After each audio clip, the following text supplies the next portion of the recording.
I need to say, those of you who were dynamite in the dunya will be dynamite in the religion, in the deen, once they get knowledge of their religion.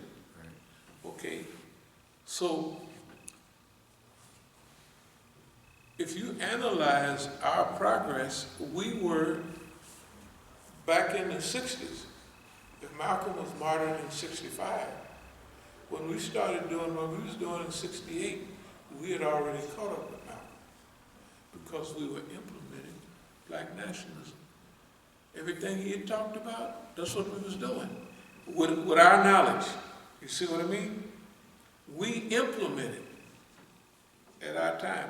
The other thing is we always talk about records are made to be broken.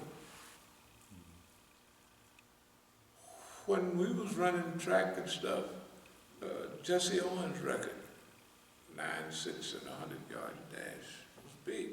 It's what he won in the Olympics. Kids in high school do that. They used to have the 4-minute mile, that nobody had broke the 4-minute mile. Once the guy broke it, it was 43 people broke it within a short period of time. Why? Because of barrier, right? A 4-minute mile. That's impossible. They drug people behind horses trying to make them run it in 4 minutes.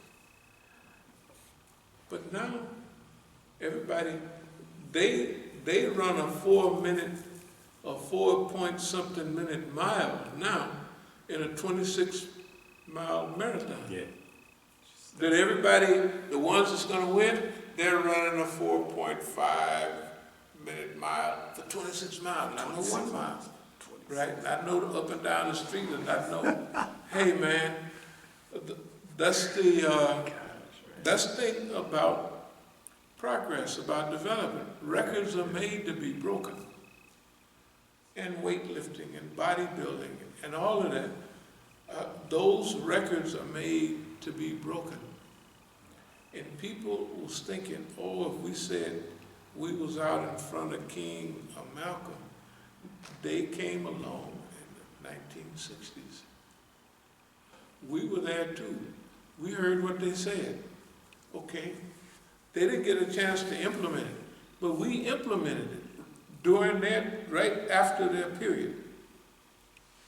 When we got started on that in Oakland, Dr. King was still alive. In 68, that's when everything jumped off. It jumped off in 66 and before.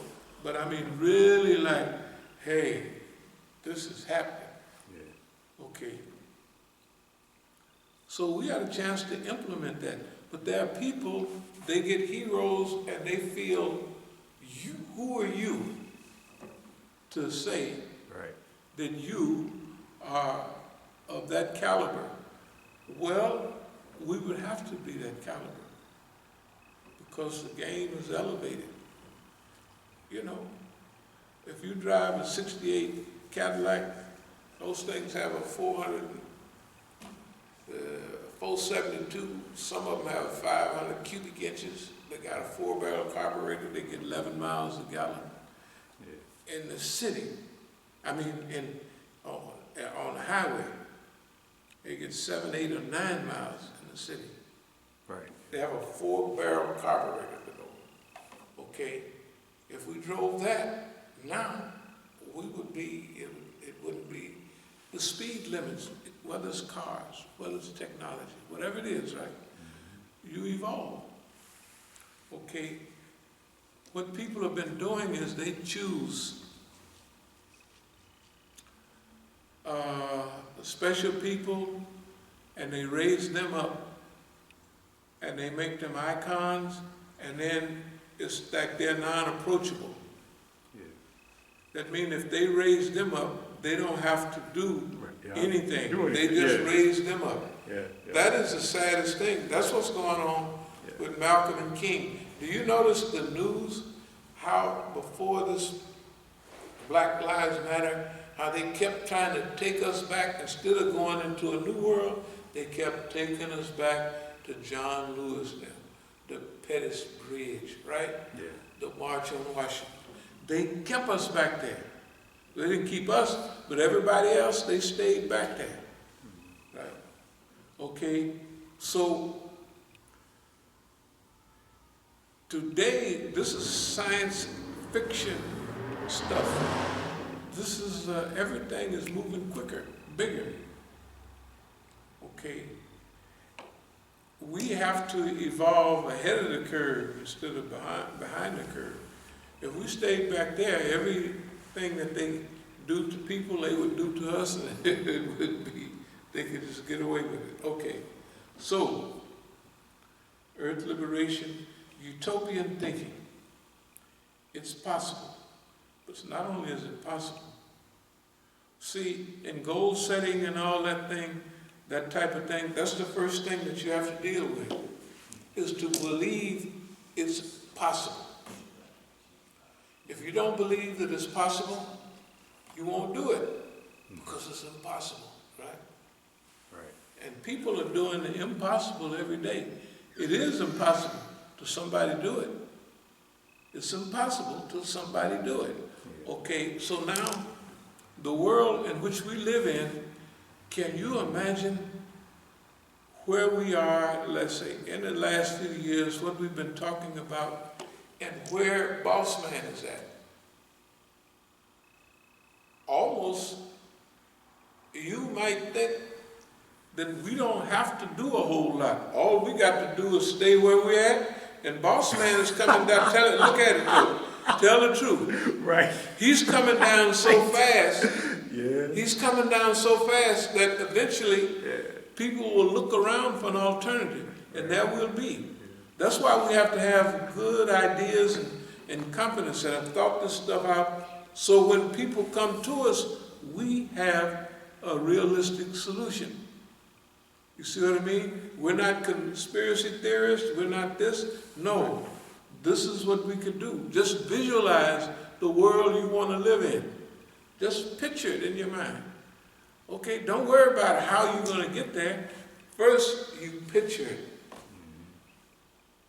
And then, you know, and goal setting and all that, they talk about self-esteem, self-image psychology, all of that. How you see yourself. If you don't see yourself winning, you're not going to win. You just can't win. If you think you can, you can. If you think you can't, you don't have to worry. If you think you can't, you'll find a reason to fall down in the ring. Right? The guy would throw a punch by you in the wind and knock you out. You lay down and say it's all over, because it's what you was thinking about. Okay. So our job is, part of our job is to do like what we're doing, to be a voice for possibility thinking. Because we're on the threshold. We're on the threshold of a breakthrough. It's clear that we're on the threshold of a whole new transition. No, not whole. It's already happening. I was trying to explain to some people about living in the now. Well, that means like, you know, I show you pictures of in the 60s and that. I said, I was living in the now. I knew black people are making changes. I said, but black people didn't go around in hippies, and that's why they was never, you know what I mean, complete. Right. We always knew that they're human beings too. They're just nice white kids that they don't want to do what their parents told them. They don't want any more wars, right? Yeah. They don't have the exact thing that they need to do, make love, not war, and they're trying to do that stuff. But those people had something in their mind. And their boss man came with his vision, and he blew them away. He blew them away just like he blew us away. You know, so boss man is cantankerous.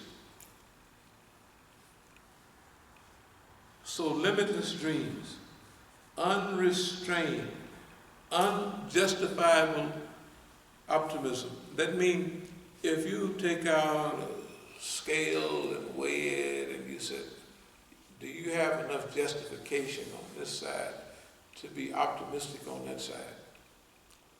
If it's physical, you don't. Because the whole thing is against you. But unrestrained optimism,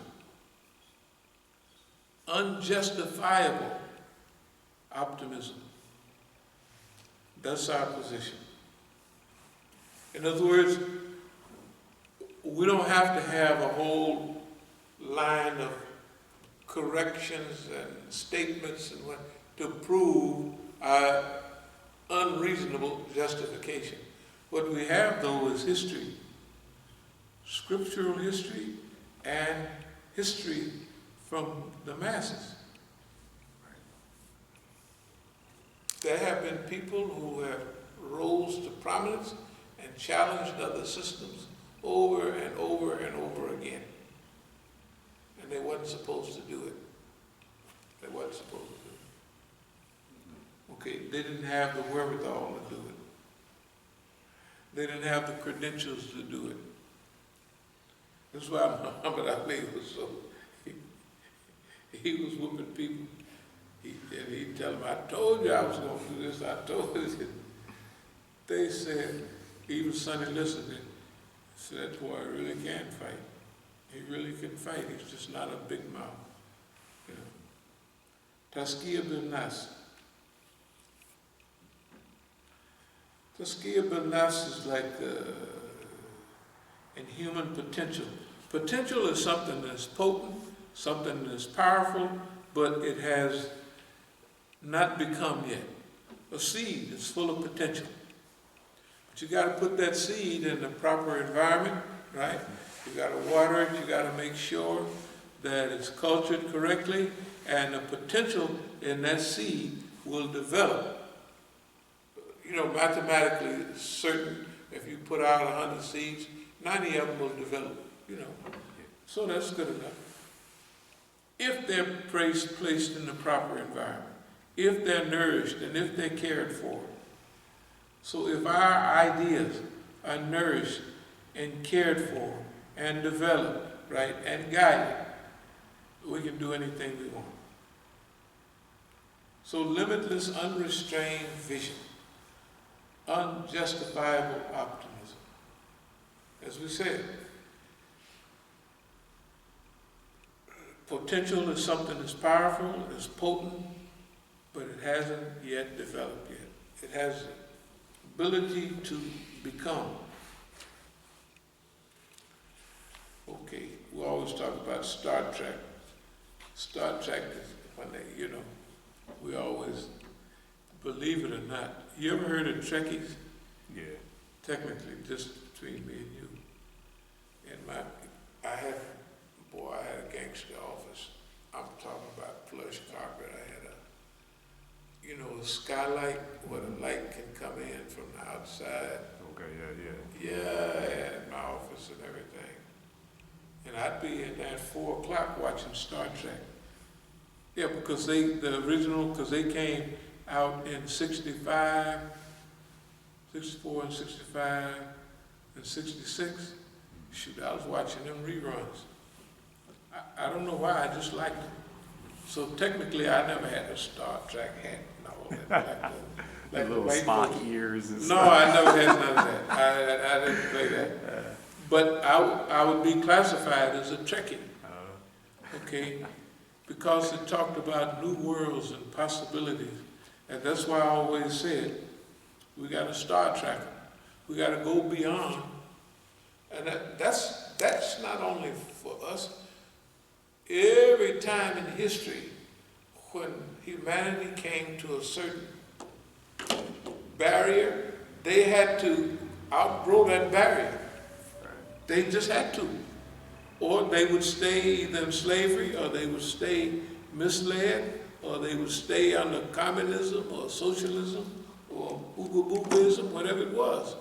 But they came to not necessarily a crossroads, but they came to a barrier. And that barrier was a historical barrier. Now, what are you going to do? You're going to go over the barrier, under the barrier, around the barrier, or even through it. But you have to evolve or you stay back where you was. And that's the only thing that we're working on. So remember, Sabiqun, those who show the way. But Sabiqun are also those who lead the way.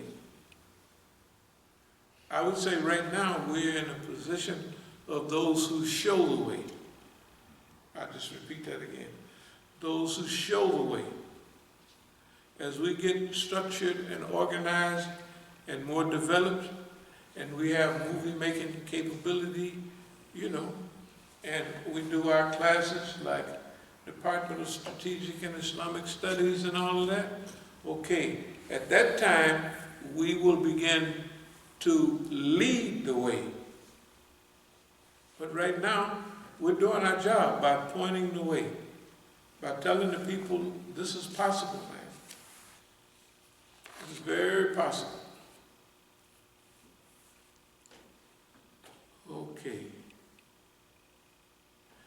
Oppression expands or contracts your vision. In our case, it expands, improves direction to complete transformation. What that means is when you come in contact with all this stuff, like what we come in contact with, it expands your horizon. You get smarter. You get sharper, okay. So it enhances, it expands your vision. It don't contract,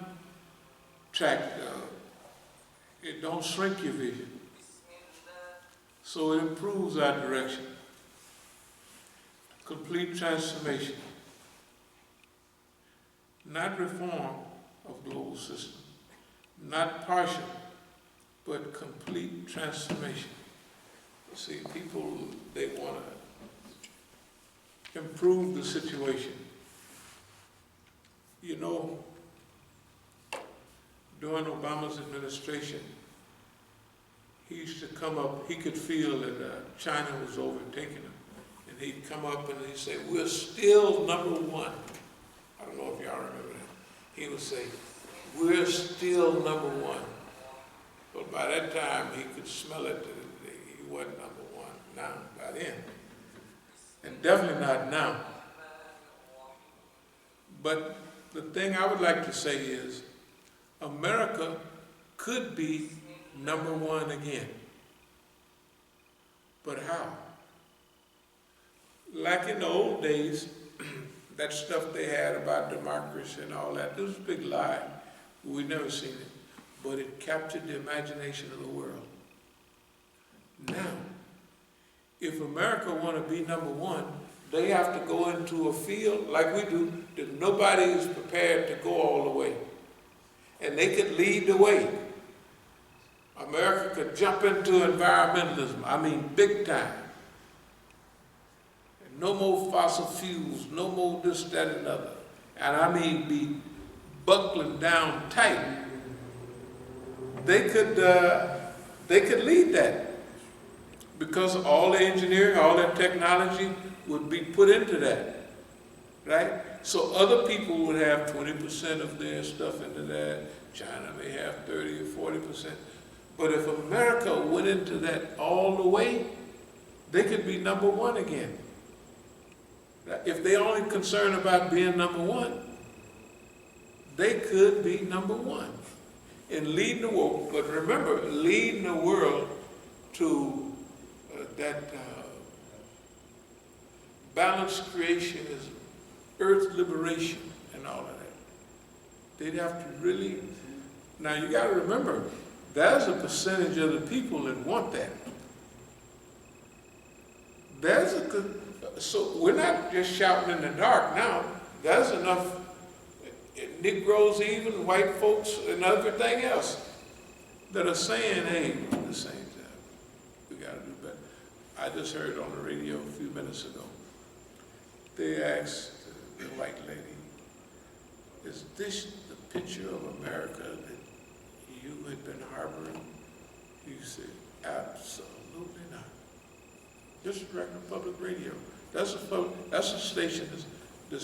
If you want to see where white folks is at, I mean middle American white folks, see, I studied, although actually I learned from the doggone thing. You know, you're learning about certain history, certain this and that, because I can tell when they're lying and telling the truth, that I actually learned from it, because I listened to it and listened to it, and then I could tell when they're getting ready to mislead people too, by that station.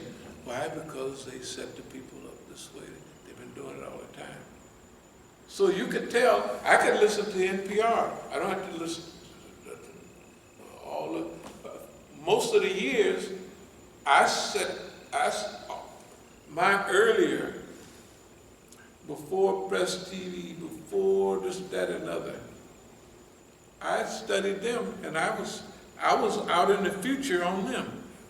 Why? Because you get used to them, and you know, oh, they just told the white folks this, they told the white folks that, they getting ready to do this. It's simple. I mean, because those are the people that the system is, that's middle liberal America, like, right? And if you want to see a white folks station, you just look at NPR. That's right. That's middle of the road white people. So, but not only do you know what they're going to do, you get ideas about what to say to them. Yeah, what to say to them. How to say it. Right? You know how far to go, and you know what to hold back on, what to push forward on. You know how to go far, how deep in the conspiracy, or just make a few statements and pull back because you don't want to run them off, right? I'm telling you, hey, our people don't pay attention to their environment. You're right. Huh? That's right. No, they don't pay attention to what's going on. But it's right there. You know, I don't even have to listen to, I was talking to the kids yesterday. They said, was talking about China. I said, well, the Chinese are doing this to the Muslims. I say, if the Muslims inside a new thing with Iran inside a new thing, I say, and on the Belt and Road, I said, it's not only Egypt, but all, I said, they got tons of Arabs going to one of the minority Muslim places in China. I said,